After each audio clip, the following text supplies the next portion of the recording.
We live in a complex and continuously changing world, one requiring our teams, organizations, and communities to respond by coming up with new ways of doing things.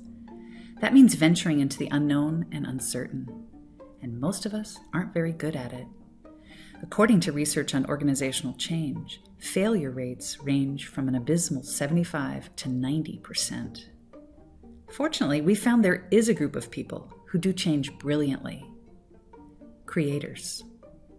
Meet Charlie. He's a director at the local theater. Each day, Charlie and a group of fellow creators step into the unknown together to devise completely new performances that none of them could have imagined ahead of time. What if our teams and organizations could do this? What if we stopped thinking of change as change and started thinking about it as creating? This way of approaching change is not some special ability Charlie was born with. Anybody, including you, can do it. It's simple, but not easy. It's a set of interweaving principles, not a checklist process. Creating in a group requires a very particular mindset and a deliberate way of relating and operating together. Let's take a look at 5 principles Charlie and his fellow creators use to guide a process of creation. Charlie knows that for something new and extraordinary to emerge, he can't meticulously plan, force, or control the outcome. He steps into the unknown with confidence and excitement. Charlie and his co-creators assume complexity from the beginning. They know from experience that unexpected possibilities and ahas will interact with each other, and it's these interactions that will lead them towards a spectacular performance. Charlie reminds his fellow co-creators, none of us has any idea at this point what our opening night performance should look like or what it'll take to get there. They're comfortable with controlling process choices, adjusting as they go, rather than controlling the outcome. They know if they tried, they would only limit what's possible. To begin, Charlie invites his fellow creators to join him in the center of the room. See how fast you can line up by middle name. Within 2 seconds, people are scrambling into the line, shouting their middle names and swapping stories about where they came from. Any implicit hierarchy vanishes as the group works together to solve something quickly and connect as real humans. Charlie and his co-creators know that by deliberately interacting in certain ways, their group will greatly increase the likelihood of creating crazy cool stuff together as they venture into the unknown. Charlie invites the group to expand their attention, be wildly curious, connect with each other, and play. These co-creators understand the unknown feels threatening and risky, and they'll tighten up to protect themselves from it, especially if they don't feel safe in a group. This is why they deliberately nourish ensemble, this way of relating and being together that overcomes the magnetic pull of safety and allows co-creators to dive in with openness, eager to contribute. A fluid sort of leadership emerges where people let go of their own agendas and initiate with gusto based on what's needed in the moment. The root of the word rehearse comes from Old English and means to dig into the ground, to break up compacted soil and release nutrients so something new and fresh will grow. Several rehearsals into the process, Charlie begins by announcing, "Our last rehearsal left us with a vexing question, so I want to provoke our initial thinking. Let's try something completely different and see what we learn." As creators, Charlie and his ensemble are relentless. They craft rehearsals that release and explore raw insights. Once these insights are surfaced, they must be tested, so Charlie insists on many small adaptive performances among his fellow creators. Let's watch this idea played out and notice how we respond. Charlie often tests possibilities by inviting outsiders, like his lighting designer or marketing team, to watch a particularly challenging scene. He reminds his fellow creators, "Remember, we're investigating here. So what happens when we perform this bit in front of fresh eyes?" The group toggles back and forth between rehearsal and performance with focused attention, building capacity and sparking discovery.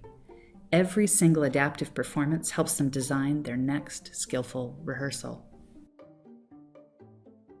The entire ensemble relies on each other to share the very best of themselves throughout this process of creating.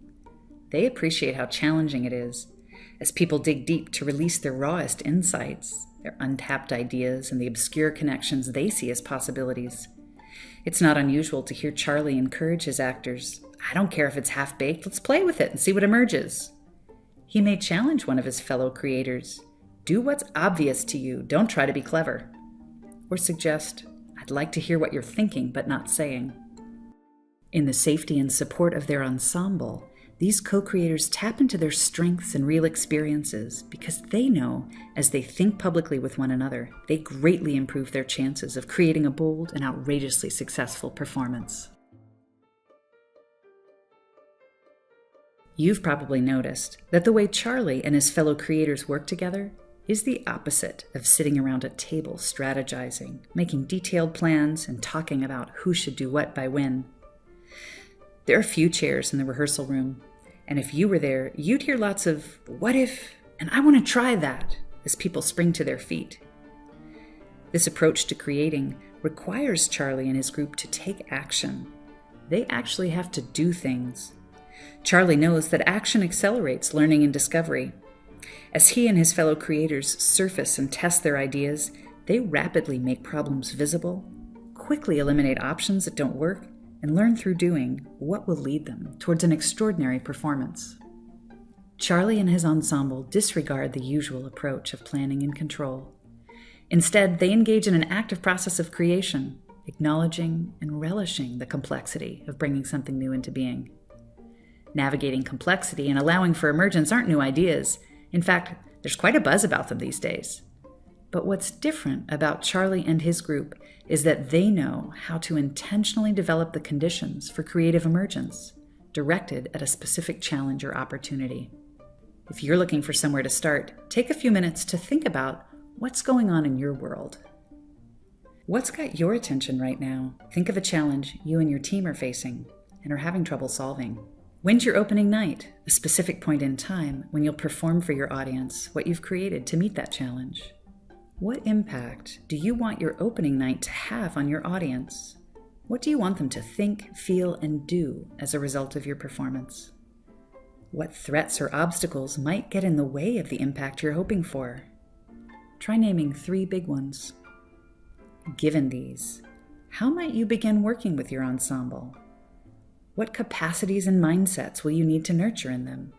What questions and assumptions will you need to investigate, and where and how will you begin? So the next time you step into the room with your ensemble, notice, how are you thinking about your work together? How could what Charlie and his co-creators do help you? We think of this as a useful idea about change as creating, and because we think it's useful, we wanted you to know about it.